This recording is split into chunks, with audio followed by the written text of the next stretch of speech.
Hey, what's up? Good morning, good afternoon, good evening, people of the Philippines. So, magandang umaga po, mga kasiyo. Sana nasa mabuti kayong kalagayan po. So, day 3 po natin ngayon sa paggawa ng sabon. So, ang ating variant po ngayon mga kasiyo ay watermelon. So, watermelon po ang ating ipoproduce ngayong araw. So, before tayo mag-start, marami pong salamat sa panonood ng ating mga ina-upload na video. Thank you so much po sa walang sawang suporta ng ating sabon. So, samahan niyo po ako hanggang makamit natin ang totoong success sa ating business. So, ayan, mag-prepare tayo ng ating mga kailangan. So, tara. So ayan, ready na po tayo para magsimula. So complete na po tayo. So ayan, so before tayo magsimula mga kasiyo, siguro bago to sa inyo, ang watermelon ay gawin nating sabon. So ayan, panoorin nyo po ang video na ito.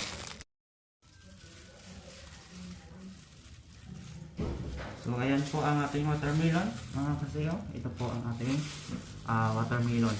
So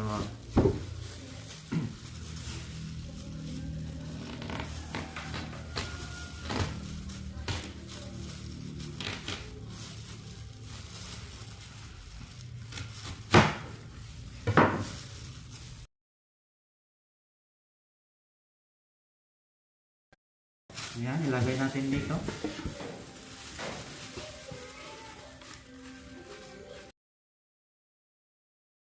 So ayan mga kasiyo, tapos na tayo. Ito na po ang ating watermelon. Ayan, i-blend na natin.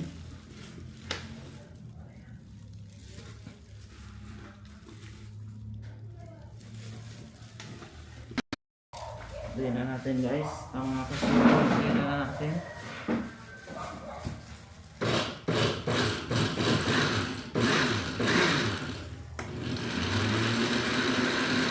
Ayan po. Tapos na tayo sa pag-blend.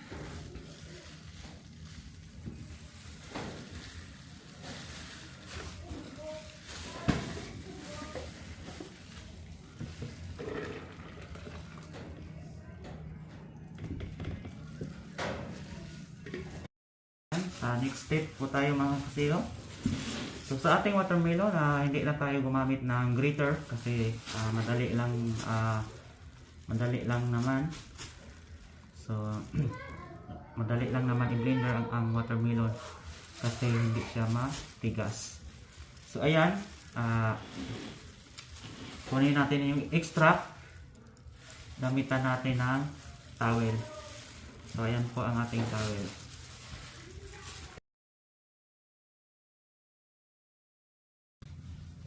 So ito na po mga kasiyo ang ating extract. Ready to mix na po ito. So ayan, ang sarap inumin. So ayan po mga kasiyo, ang extract galing sa watermelon. So ayan mga kasiyo, mag-start na tayo sa pag-mix kasi prepared na lahat nating mga ingredients. So una nating ilagay ang ating caustic soda po. Ito po ang ating caustic soda. So ilagay natin. So ayan, ilagay na natin ang ating oil. So ito po ang ating oil. I-stir natin oil at caustic soda. So sunod natin ang ating flavor.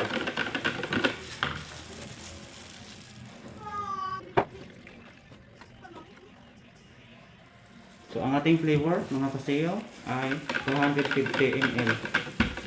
250 ml ang ating flavor mga kasiyo. So ilagay natin.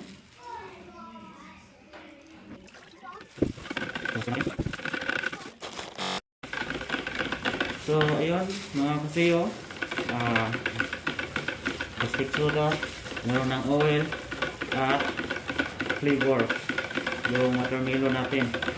So, ngayon, isalod natin yung ibang ingredients natin. So, ito po ang aking ibang ingredients sa aking sabon. Sa ating watermelon, mga kasiyo, gumamit tayo ng coloran. So, red po ang ating gagamitin kasi ang color ng laman ng watermelon sa loob, yung laman is red. So,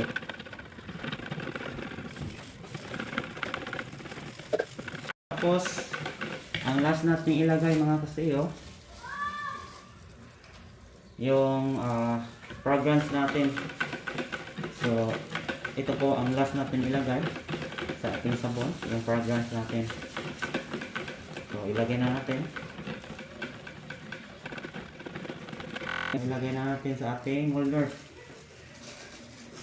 So tara, ilagay na. Ito na po, mga kasiyo, ang finished product ng Lera Watermelon Soap. So kulay pula po kasi nakabase po sa laman ng watermelon. So red po ang laman ang color ng laman ng watermelon. So ayan. So thank you po sa panonood ng ating video. Please like and share and follow na rin para makatulong na rin sa isang simpleng CEO ng Lera Soap. So ayan.